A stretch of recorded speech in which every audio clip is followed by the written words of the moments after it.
We are Jacob and Anna White. We are carpenters from Alaska.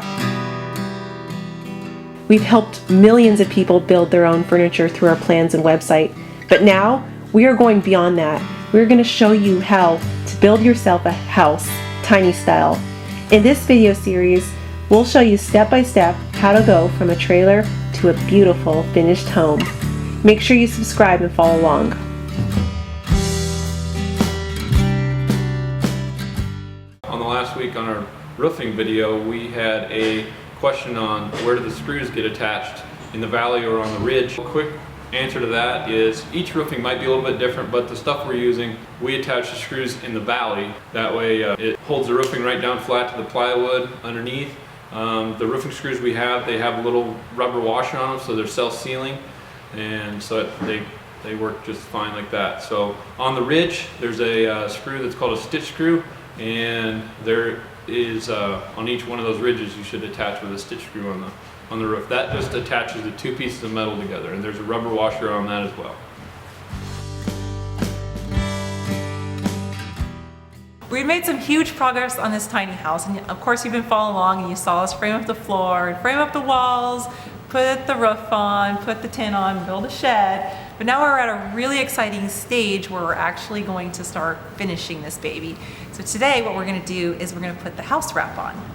House wrap is intended for when it goes on the outside of a building, it breathes one way. So a house has to breathe from the inside out, and it also protects from behind the siding, so in case you get water on there, the water cannot go onto the building, so it lets the water run down the building and out, but it also lets the building breathe. Now ours is spray foam, but obviously we're going to put this up for a weather barrier behind the siding.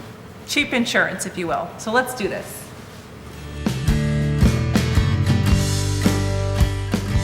It's a pretty easy task. It takes a couple people to do it, but it goes on really fast. So it comes in these big 9-foot rolls.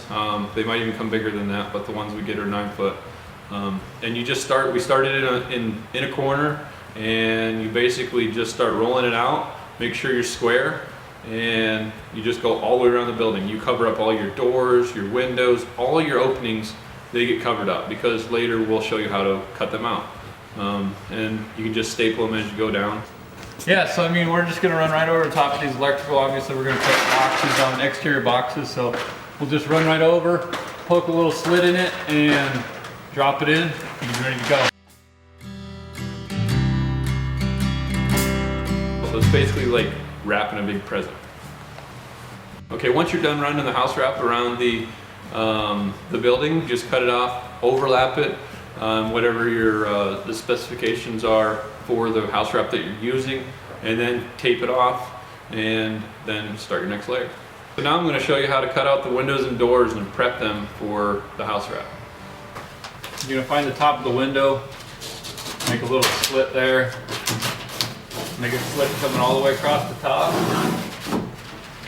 and then a little slit here, and then we're going to go down the middle of it.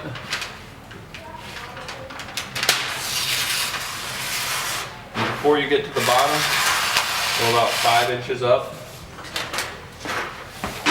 And then we're going to want to come over here, come at an angle from the bottom.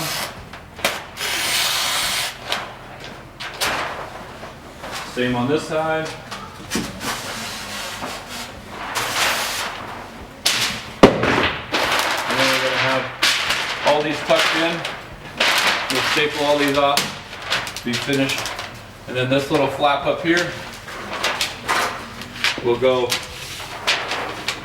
you'll put your window in here, and then this will go over top of the window, and that'll seal your window up when you're putting it in.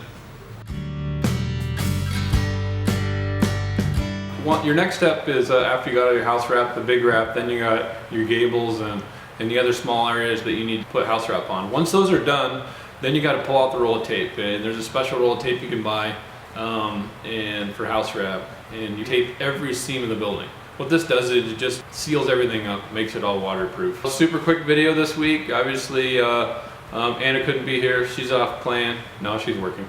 It took us about an hour to finish it all up. You don't want to skip this step. It's very important to the build. So for now, I'm out of here, and we'll see you next Friday.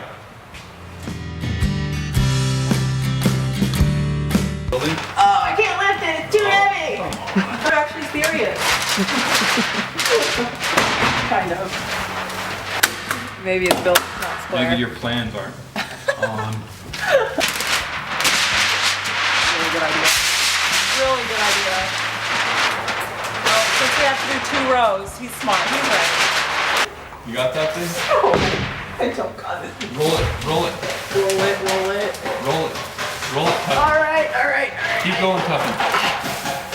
You're doing good. You have to be pretty. Doesn't have to be, you heard him, it doesn't have to be pretty. My wife does. So you want to know what the best part about this is? What's that? Is that most Alaskans call this siding. Yeah, that's true. I keep trying to tell them we need a show called Finishing Alaska because it's true, there's no codes in Alaska. So you get to this point, you're usually done with your house. That's a wrap.